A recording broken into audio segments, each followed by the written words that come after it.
Let's begin continue the morning section. Our speaker is Professor Xu-Jia Wang from Australia National University. His talk title is Minkowski problem and excitation. Let's welcome. Thank you. My talk today is the Minkowski problem and extension.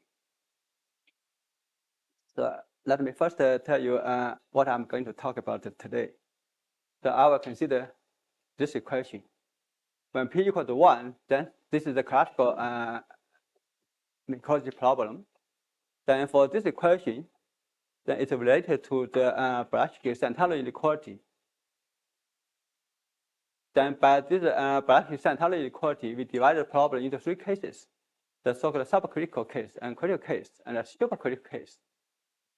Then I will briefly review previous research in the supercritical case and the critical case.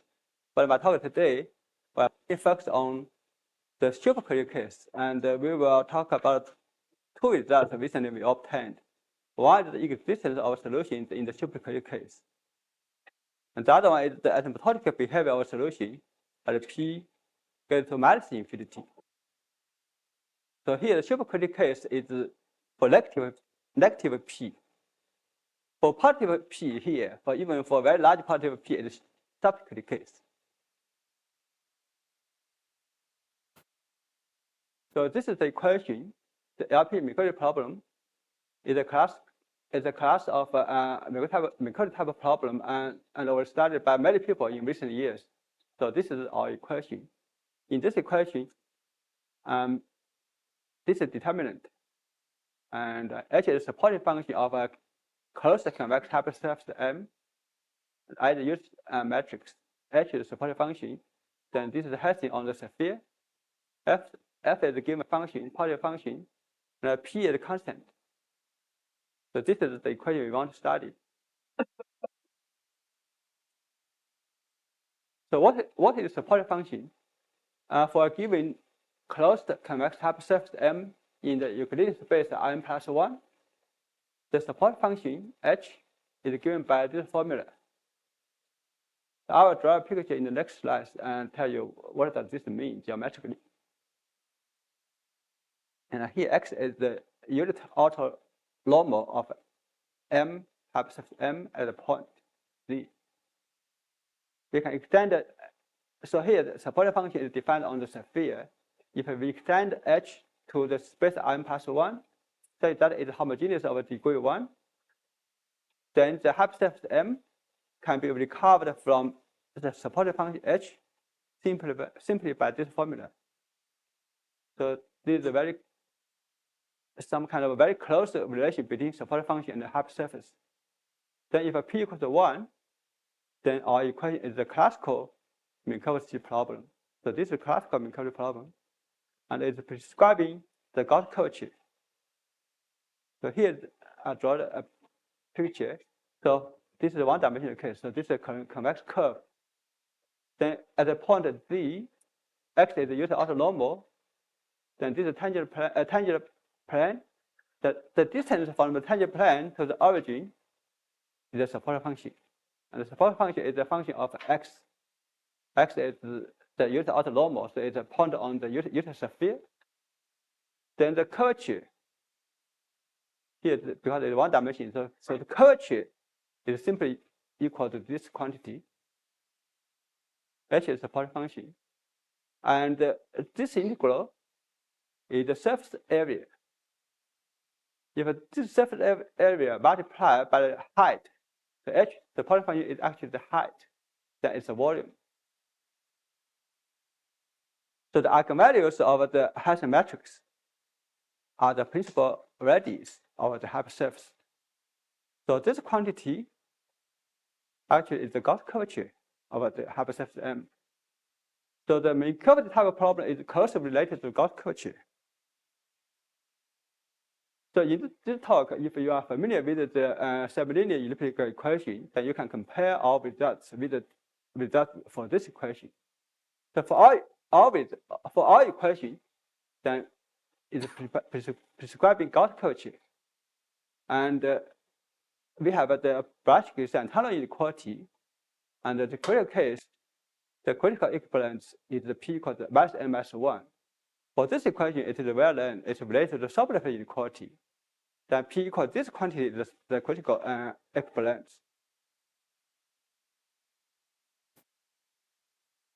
So this is the Blaschke-Santalo inequality for any closed convex hypersurface M. Then the volume times this integral. Here the integral we need to take inf among all vector psi. Then take sup for all function h. Here h is the supporting function M. So this quantity, we have this inequality. This is called Blaschke-Santalo inequality.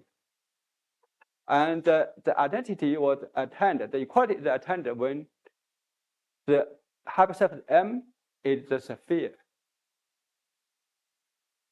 This quantity is invariant by scaling. So actually it's invariant for any linear transform. So the volume is given by this integral I just mentioned. So this determinant of this Hessian is the area measure. H is a supporting function, is somehow like the height. Then this volume can also be given by this integral. And here R, if you prescribe the convex hypersurface by the so-called radical function. So this R is radical function, then it's this integral. The volume is this integral. Then this operator, the Monchengin operator, is the Euler operator of the volume functional. And here, what is this quantity? This integral. This integral actually is the volume of the polar dual of M.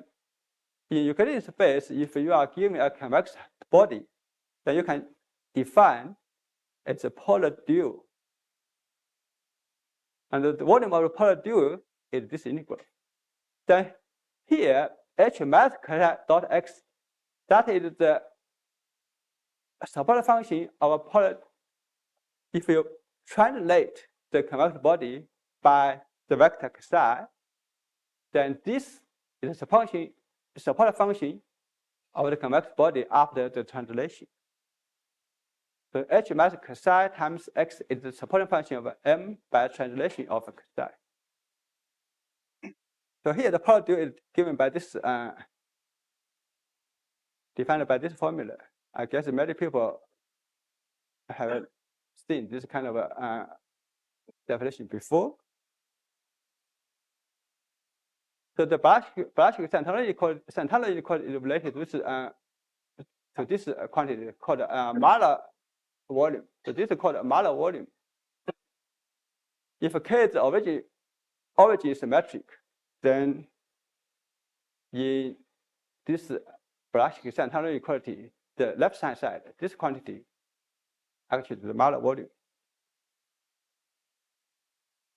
The Mahler method conjecture, which said that, the Mahler volume, then the upper bound, we have the upper bound, which is attained by the unit ball. Then how about the lower bound, the Mahler method conjecture? It said that the lower bound, the inf of a Mahler volume is attained by simplex or by square or cube if M is symmetric with respect to the origin. So this is a famous conjecture in convex geometry. It has been proved by Mahler himself in dimension 2, and later in dimension 3, it was also proved just a few years ago, but it's still open in high dimension. I think in high dimension, it's almost impossible to prove this conjecture because there are many minimizers for the Mahler volume. So the lower bound is not only attained by the square or cube, but also by other convex bodies. So that makes the problem more difficult. So let's come back to our problem. So what we want to study is this equation on the sphere. Then, as I mentioned at the beginning, we have 3 cases according to the Blaschke-Santalo equality. One is the supercritical case, one is the critical case, one is the supercritical case. So we have I draw this line here. This is the probability P. On the left side, negative P is a supercritical case. Then here P equals minus n minus 1. This is the critical case.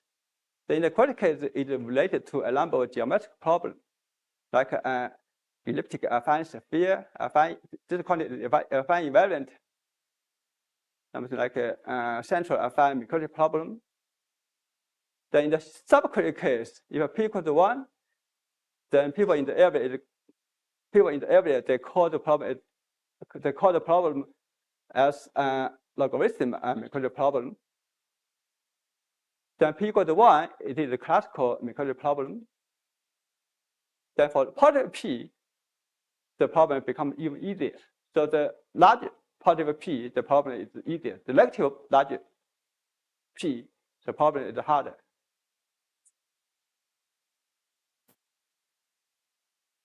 So let me mention very briefly the classical Minkowski problem. That is the case P equals 1. Then we have this well-known result. If f is positive and continuous, then this is the solution, which is unique after translation. If and only if f satisfies this necessary condition. And the classical Minkowski problem was introduced by Minkowski himself, and he proved the existence in 1890 by approximation by polar hedra. Then in dimension 2, it was Riedenberg and Pogolov. They proved the existence of a smooth solution. Then in high dimension, it was proved by Pogolov and Turner-Yale. They obtained a smooth solution in high dimension in 1970. Then a special case is the case when P equals 0. So I would like to mention a result by these 4 guys. They consider the case of f as a major, just the other condition. Then they obtain the existence of solutions. They obtained a necessary sufficient condition, the so-called subspace concentration condition. So I just copied their condition in here.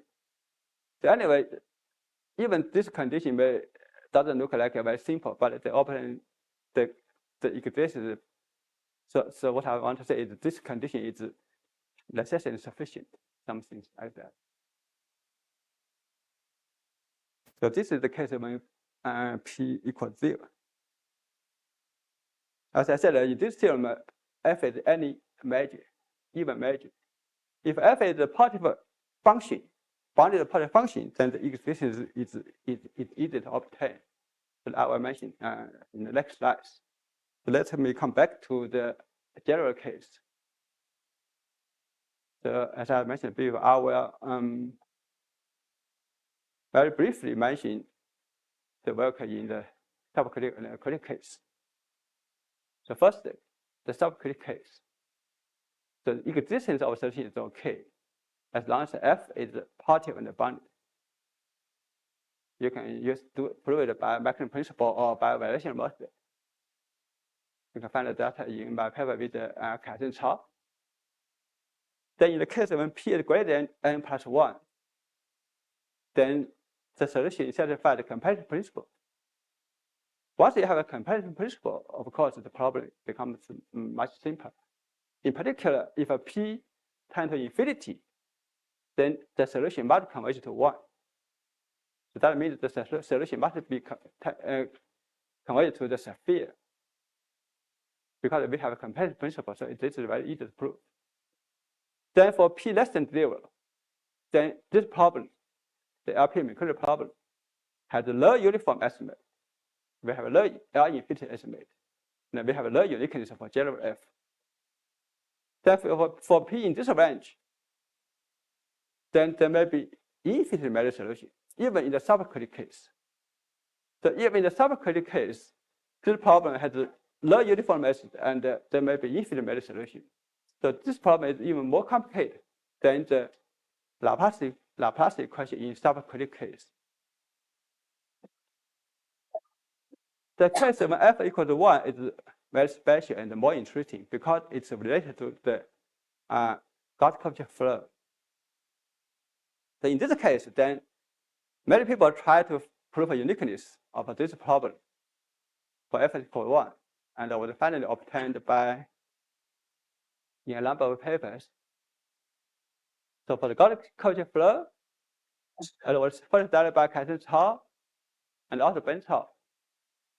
And Xu-Jia, he proved the existence of a smooth solution which shrink to a point. The question is whether or not it shrink to a round point. That means after normalization, it converted to the usual sphere. So then this question is equivalent to the uniqueness of a solution to this equation. Then Xu-Jia, he proved the uniqueness when alpha equals to 1 over n. Then by Andrew, he proved the uniqueness in the case of n equal to 2 and alpha equal 1. And in this case, it's conjectured by Fermi. Fermi made a conjecture that the solution to this case, to this equation, for alpha equal to 1 in dimension 2 must be the sphere. That means the h must be equal to 1. And that was proved by Ben. Then in high dimension, it was an open problem for many years. And a few years ago, then it was proved by Cho and Blaschke-Santalo. They found a very special oxygen function, then did some calculation, then they obtained the uniqueness. The bundle, with the bundle, then they extended the result for alpha in this range to the general case. The however, for alpha less than or equal to 1 over n plus 2, then alpha equal to 1 over n plus 2, then the solution, then the Gauss curvature flow will converge to an ellipsoid. That means that for alpha equal to 1 over n plus 2, then any ellipsoid of the volume equals the ball is the solution. So there are many solutions. But for alpha greater than, for alpha less than 1 over n plus 2, then this equation becomes more complicated. I will mention it later. For alpha less than 1 over n plus 2, then this is a supercritical case by our definition. So that's the main topic we want to discuss.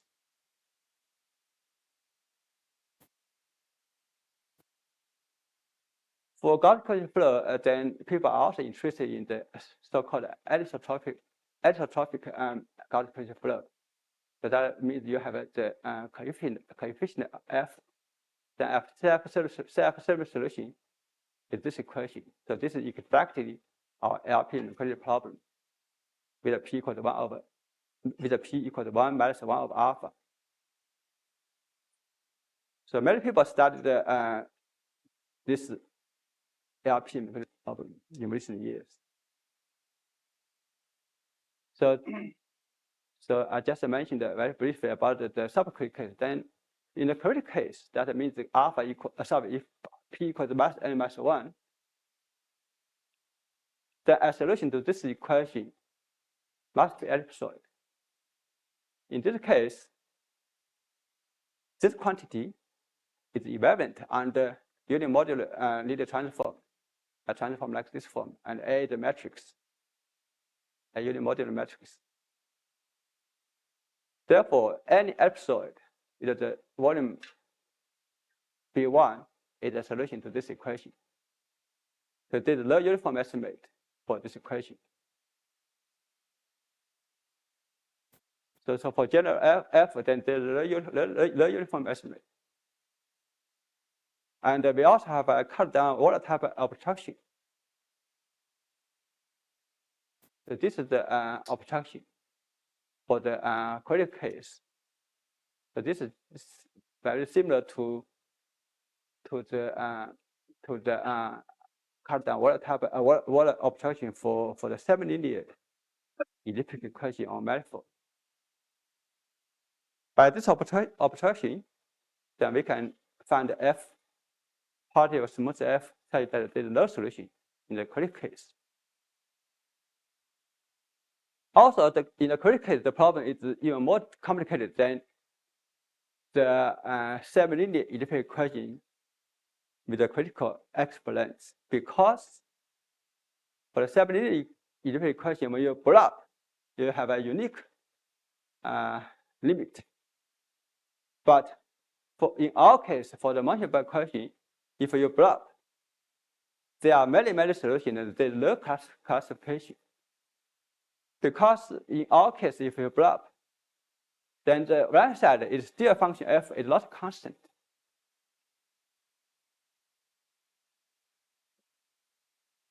So in the critical case, it seems it's unlikely to give a kind of satisfactory results on existence or infinity estimate.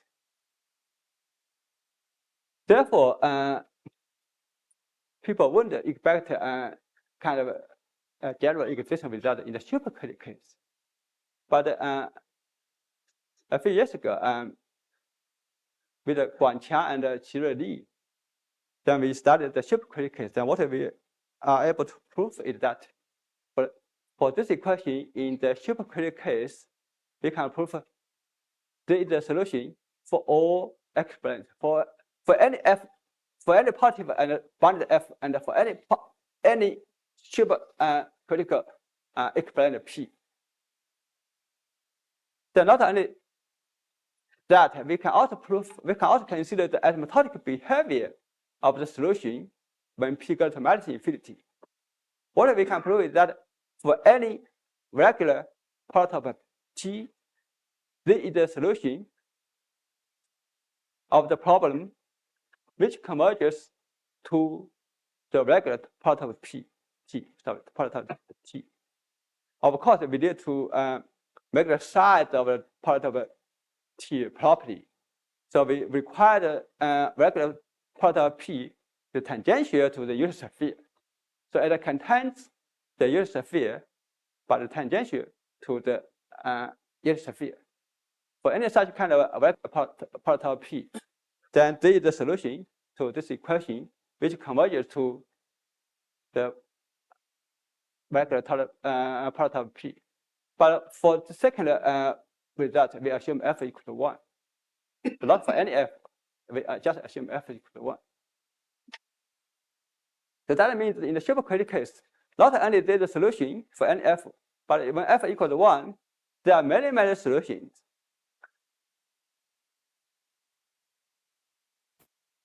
So next, we first consider the existence of a solution. The first theorem is by Guangqiang and Qirui Li and myself. We prove that for any f in sigma 1 positive, there is a uniform convex C3 smooth solution to the LP Minkowski problem. And Sidong Du, he observed that the condition f positive cannot be removed. If you place the condition f greater than 0 by f greater or equal to 0, then this result is not true.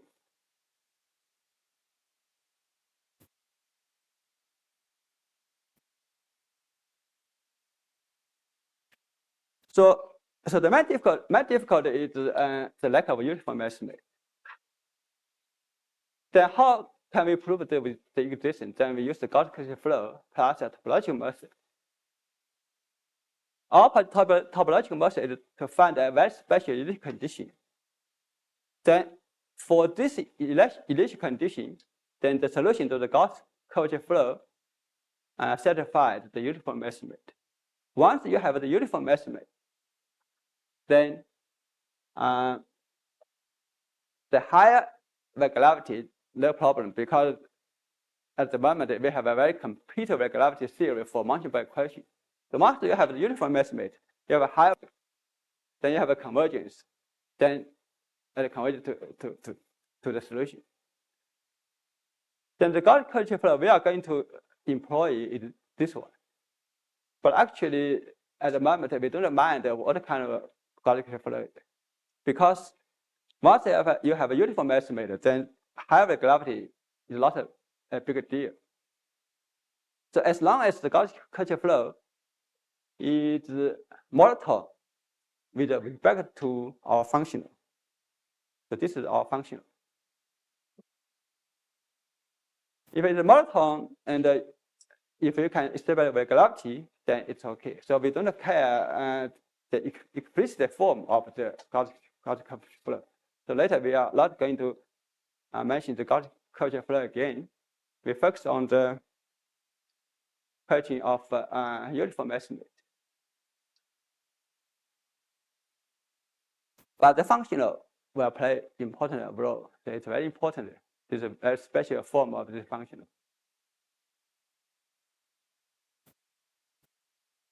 So without this uniform, then when you can see the Gaussian flow, even in one dimension one, then the picture can be look like this, like this, like this. So for such a convex hypersurface or curve or surface, then the direction can be any. The ratio of the semi-axis can be very large. The origin can be very close to the surface.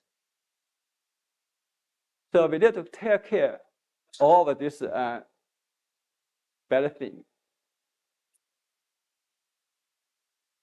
So we have a lot of things to take care.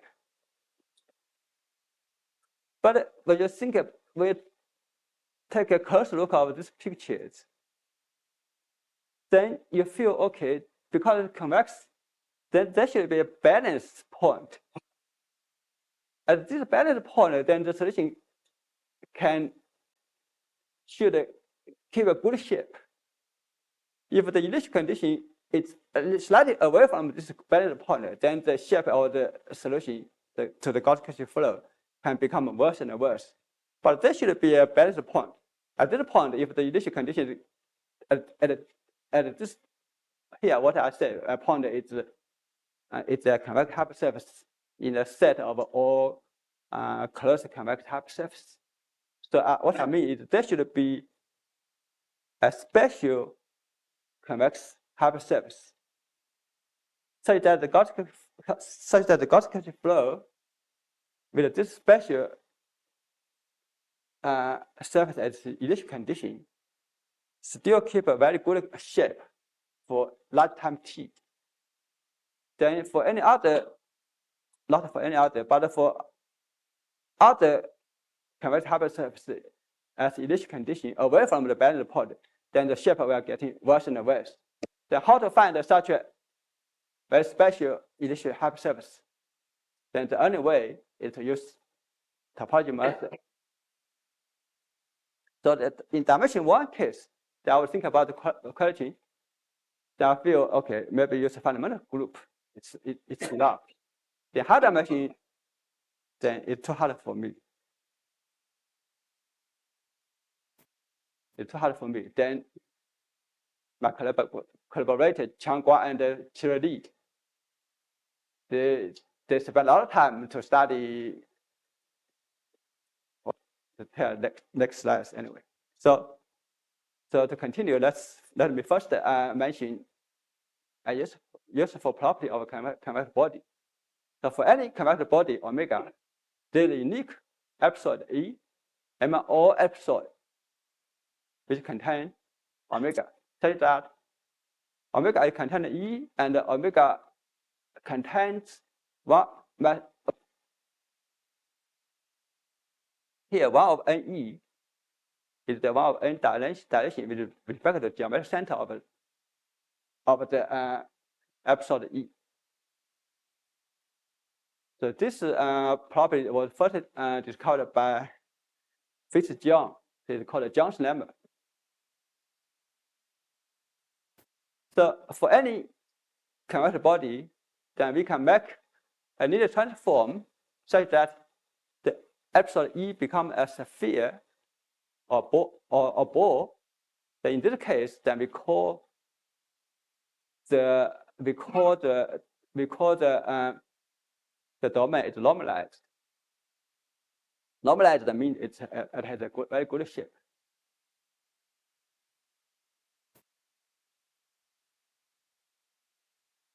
Then because the key point is to establish the uniform estimate, so we need to consider shape, so-called L-infty estimate. So we consider L-infty estimate by the functional. I just mentioned the function is very important. So given a convex body omega containing the origin, we denote by R1, R2 until n plus 1, the length of semi-axis of the minimum ellipsoid. And E omega is the eccentricity of omega. So if the eccentricity of omega is under control, then we say the domain omega has a good shape.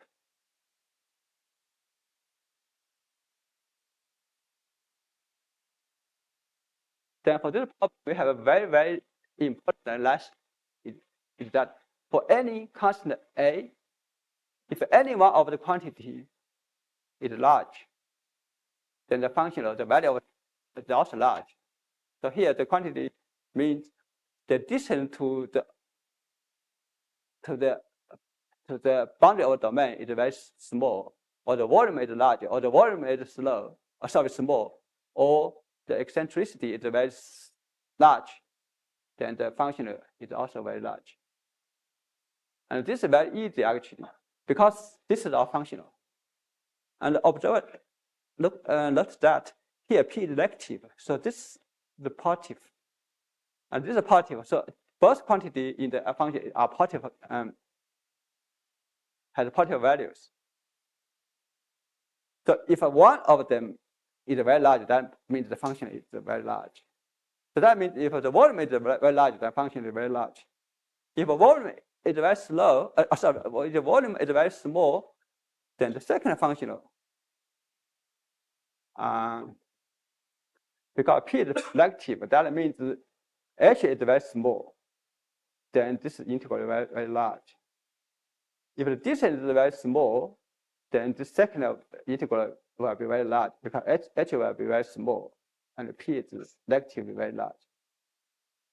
The eccentricity if it is very large, that means that this integral is also very large. So anyway, if any of the quantity is very large, then the functional is very large. So by this number, it means if we can control the value of the functional, then we can control the shape of the convex body. So when we consider the Gauss flow, then as long as we can control the value of the functional, then we can control the value of the solution to the Gauss flow. Then we have the L-infinity estimate. So that makes the question easier. So you consider the initial condition, you say that the value of the function is under control.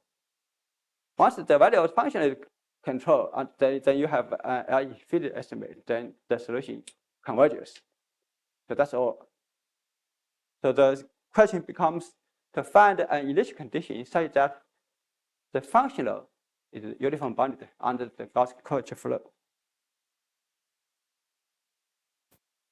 Then for simplicity, so this step is not essential. We just make it easier to describe.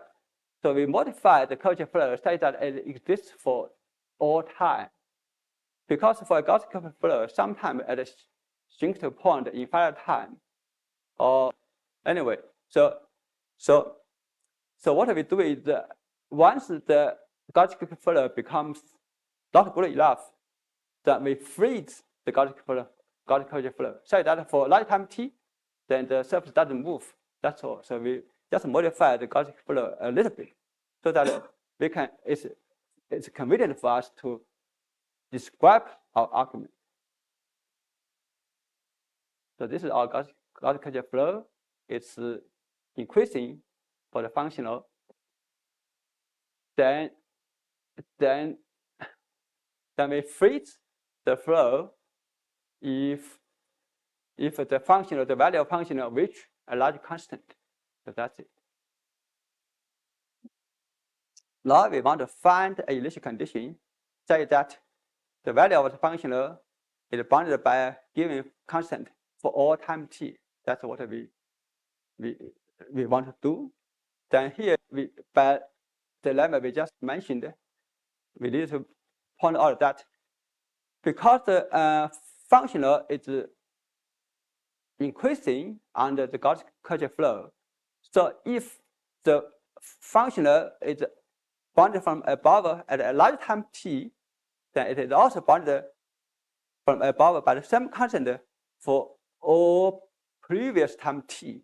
That means for all the solution to the light time, the solution has a good shape. Now we want to find the initial condition. Then how to do it? Then we use the topology method. Then we consider. So we introduce some notation. So we use A to denote a class of epsilon, such that the eccentricity of the epsilon is bounded by a given constant. So for simplicity, I just use this very simple word. is the less epsilon. And it means the outer radius and the inner radius of the epsilon is bounded from above. Then P is the boundary of the set A. So this is topological meaning. We don't want to say too much about that.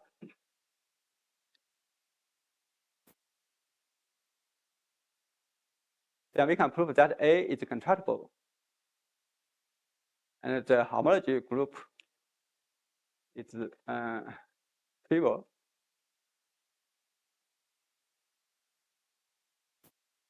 Then this is the restriction psi from A to the boundary. If you remove a point, here the unit ball is a point in the set A.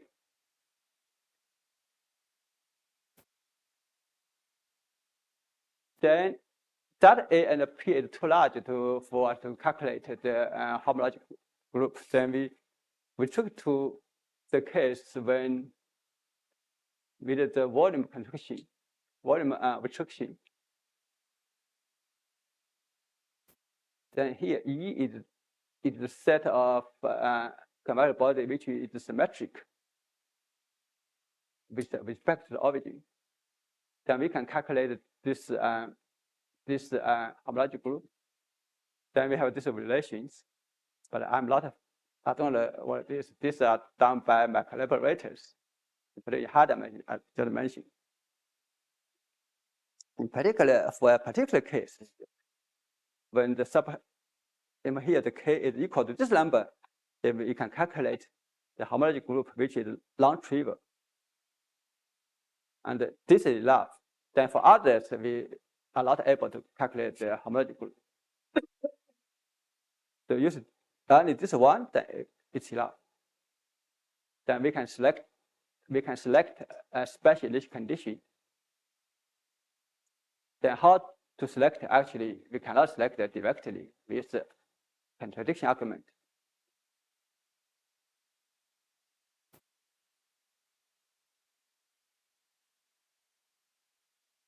It's a contradiction argument. So what we want to prove is that for any large time t is 0 to lot, there exists an initial condition such that the minimum epsilon of the condition to the Gaussian flow is usable at a time t lot. I mentioned that if at a time t lot, the solution has a good shape. Then for all time before the t lot, it has also good shape.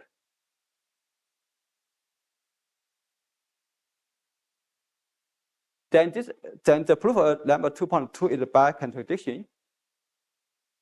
If it's not true, then we can derive a contradiction by what we have done on the homologic group.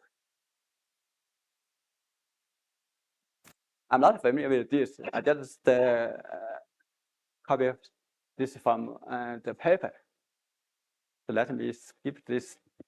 So anyway, it is a by contradiction argument. If it's not true, then we can obtain a contradiction.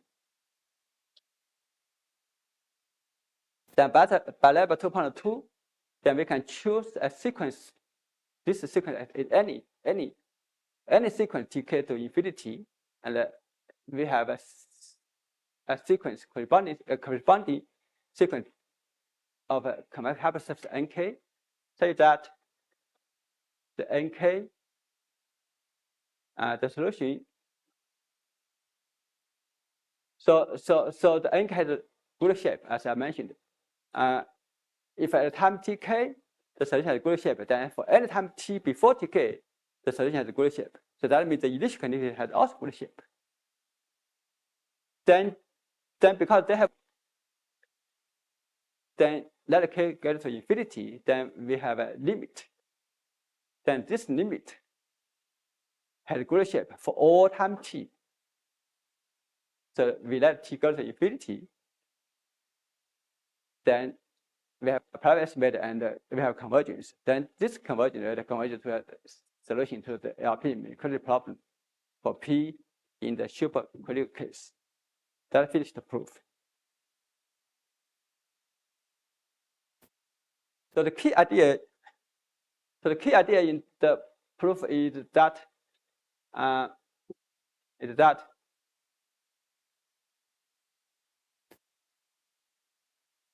the shape of the convex body is under control if the value of the functional is under control.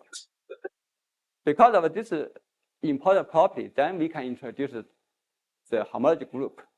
Then we can find the balance point, the balance condition, so that the Gauss culture flow is uniform bounded and the solution.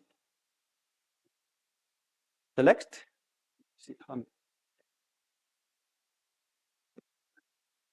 okay. I have a few pages, so I have a few pages here. The next, we have a lot. We consider another question is the limit shape of the solution when p goes to massive infinity. Then in this case, we just consider the special one. In this case, then h equal to 1 is the solution. But we want to prove that there are many other solutions. Yeah, for n equal to 1, actually this was considered by Andrew. It was published 20 years ago. So he proved that his result is much stronger. So for p between in this range, then the solution must be a circle. That means the h equal to 1 is a unique solution. For p less than -7, then depends on the value of p, the p is cut into different intervals. Then for in each interval, then you have as p getting negative larger and larger, then you have more and more solution. Then this solution are k-fold symmetric. K-fold symmetric.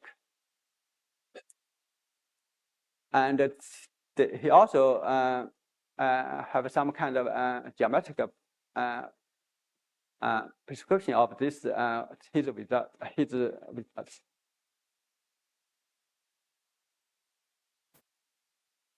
And he also proved that as p goes to massive infinity, the solution converges to the k-sided polygon, a regular k-sided polygon.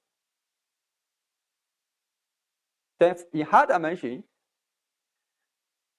I don't know why people didn't try to extend his result to high dimension. Until recently, then I have a visitor,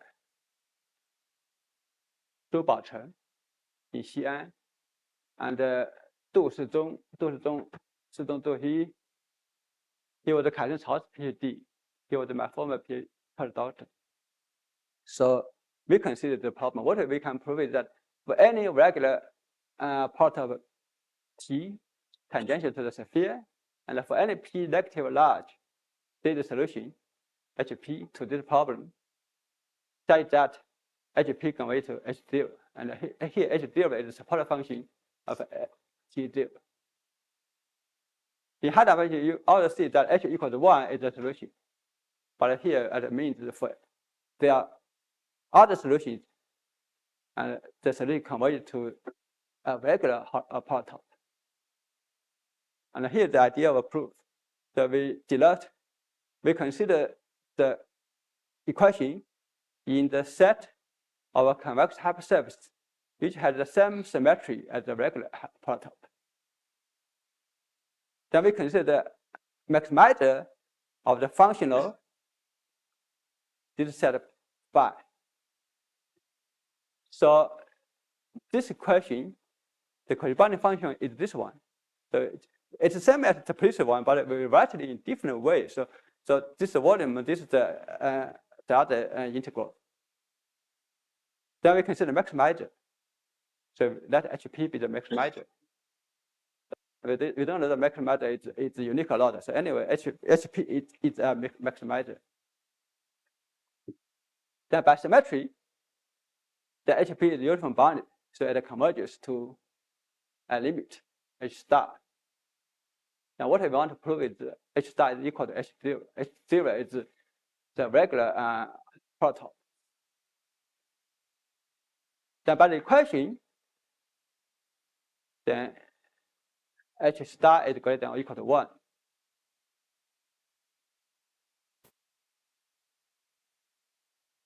Last problem is that the functional when p goes to minus infinity, it continues in p.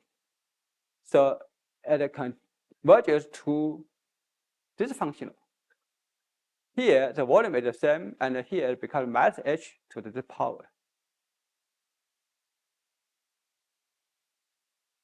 So then here it's the constant, so we can ignore this. Then this functional is almost equivalent to the volume. So at infinity, the functional is very close to the volume. Then because the solution is the maximizer, that means the limit, let T star be the convex body of H star. H star is the limit. If T star is not a polytope, then we can, so T star here is the red one. Let me draw a picture. So here's the red one. I can tangential to the sphere at these 3 points. I can draw this blue one. This blue one is a triangle. Then the blue one has a larger volume. So that means the red one is not a maximizer. So this is a contradiction. But in high dimension, the point here, the tangential point, may not be the center of the. So a regular polytope has many faces. Then if the tangential point is the center of each face, then it's okay. If it's not the center of the face, then you need to do some work. You should that it is not a maximizer. If it's a maximizer, then the tangential point, the contact point, the contact point must be the center of the face. Then you finish the proof. So this result is not that hard, but it's interesting. That means for the LP Minkowski problem, when P tends to minus infinity, the solution should converge to a polytope. But also the unit field is also a solution, so there are many solutions. Finally, I use 1 or 2 minutes to mention extension. So the LP Minkowski problem is the case when this quantity, without this quantity, is the LP Minkowski problem. But people in this area, they also extended the problem to this more general equation. Then we have this functional, and here VQ is the volume, extension of the volume. If Q equals n plus 1, then it's the classical volume. Then we can also prove the similar result. So the maximizer of the functional, here maximizer is taken among convex body with the same symmetry as the regular polytope. Then the maximizer will also converge to the regular polytope. This is for P go to mass infinity. For Q positive, but for Q negative, then it converges to the sphere. The proof is similar. So I don't want to say more about the proof. But thank you.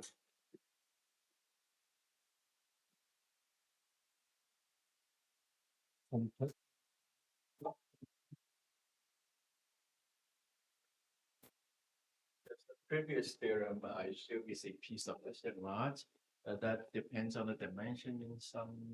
Yes, depends on the dimension. We can the T become larger and larger electively, then you have more and more solution. It depends on the eigenvalue of the linear red operator on the sphere.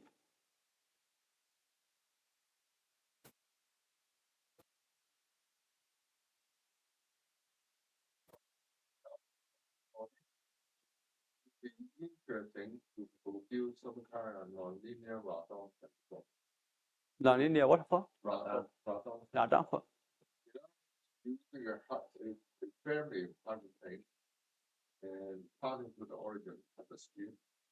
And you get some data in lower down. How to do the Minkowski something to each type of study. In that way, we can reconstruct the original concept by looking at all these data. Mm-hmm. This would be interesting. Mm-hmm. This will be some problem. Probably effective use it. So that's the kind of thing. Yes. That's the thing. Yes. To the lower one. But to the body, how does that body relate to the original?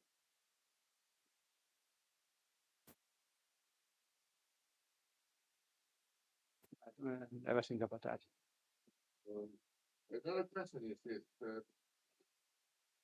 either symmetry, the ponderous polygon, you mentioned it twice, right? Polarize the field, big star, what you call, or put the beater of the. So I think you probably can formulate the knowledge here in the extent of the yeah. The field polygon give rise to a beater. So that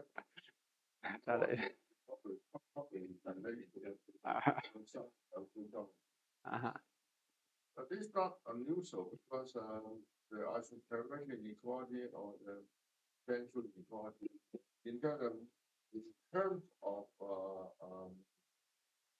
polygeometry actually can be used to prove the Hodge index theorem. That's the primitive case, but I think many of these inequalities can be related to some kind of result.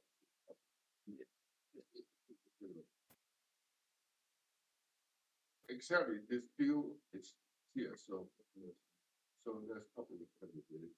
Yes, actually, yes, they were very strong duality.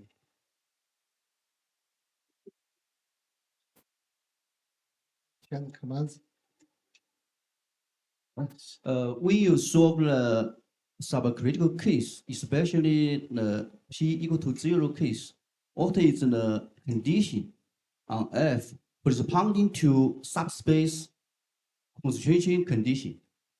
As we know, a subspace concentration condition is described in the language of motion.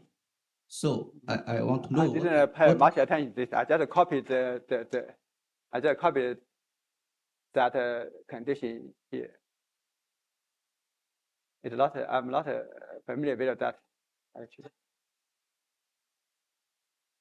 Yes, yes, this is an SCC. Yes, subspace concentration condition. So I want to know when you solve the subcritical case to the equation, what is the conditions corresponding to this condition?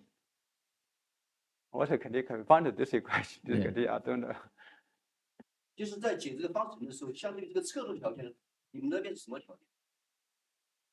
We solve a equation. Usually, I consider smooth case f is positive, but in this one, you don't assume f is positive. It's just a image. So this is a very general condition. For PDE, people working in PDE, they don't consider condition as weak as this. So I don't. I couldn't answer your question. Quick question. Okay. For the dual Minkowski, is any kind of warranty sort of flow, the flow being associated to that, or? Sure, definitely.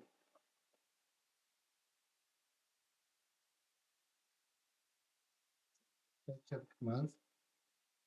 So maybe ask the question.